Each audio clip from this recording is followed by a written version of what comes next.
The best camera to use when you're getting started on YouTube is probably in your pocket or you're holding it right now.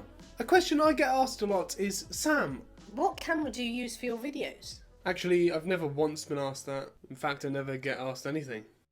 Now, I've made a total of 11 videos for this channel, and for each of them I've used my iPhone camera. Currently my iPhone 12, and until recently, my iPhone XS.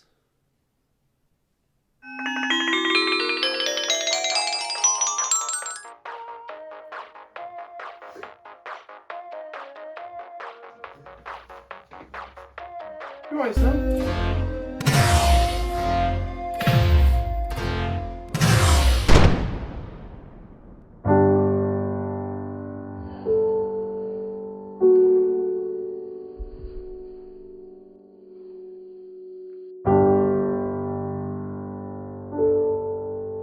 Now in this video I'm going to give you my reasons as to why you should use your smartphone camera for your YouTube videos, and then I'm going to go through my setup as to how I use mine. For a lot of people it seems that when you're getting into video creation, it's easy to get overwhelmed by what a lot of other YouTubers have. And while most of these things are great things to have, they really aren't necessary and definitely not worth the price tag when you're starting out.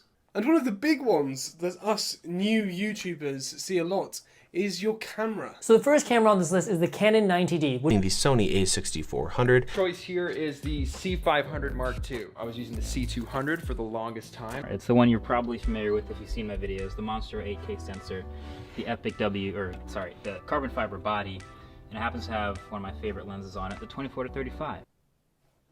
Now, don't get me wrong, I know that smartphones aren't cheap, but considering most people have one, and most of them have a decent camera on them anyway, it actually can be the perfect tool to get started. Now, all I'd say you need is a camera that can film 1080p. Now, my iPhone XS that I used until recently, that can shoot in 4K, and that's what I'm recording in right now. Now, when it comes to your video, the main priority isn't the image quality, but actually the sound and the lights. Now, having good lighting can make most cameras look great. Now, many smartphones have a very good front camera that is on the screen side of your phone. I don't usually use the front-facing camera because I find looking at myself quite distracting.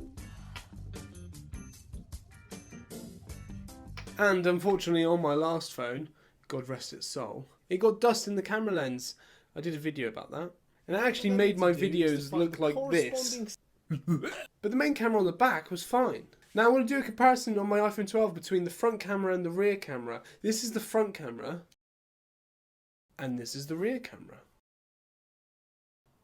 No, Sam, don't get distracted. Sam, don't get distracted. Sam! A few other great things. Your phone can save your videos straight to the cloud. On an iPhone, you can AirPlay your videos straight onto a Mac. No SD cards everywhere, getting lost, needing to be reformatted. Another one, you can control your iPhone from your watch. Check that out. I can check where I am in frame, start recording, stop recording. Perfect. Autofocus on most smartphones is brilliant. Hello. Hi. Hello. Hello. I actually have no idea if this is autofocusing well. There we go. No filming an entire video and realising at the end that the whole thing was blurry. Image stabilisation, especially on newer phones, is brilliant. And if your phone can do it, to make some great B-roll, stick your camera into 60 FPS and slow it to half time in editing. Silky smooth.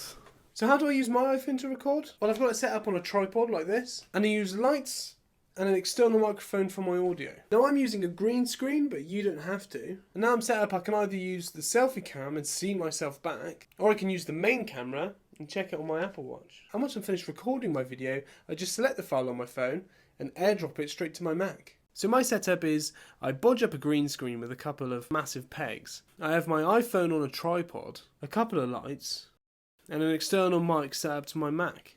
As you can see around, it's just our kids' playroom that I've plonked myself in the middle of because I have no other space. Now don't get me wrong, I'm not saying this is the cheapest setup in the world, but I think it's much more important to get decent lighting, a computer you can actually edit on, and a microphone that doesn't sound like you're talking through a toaster. But if you are getting started and you can't invest in all of this, just your smartphone, an open window during the day, and a half decent mic, you'll be laughing. Thank you very much for watching, and I'll see you in the next one. Is that a smudge on the lens? Oh, it's going to be blurry. I'm sick of this stupid.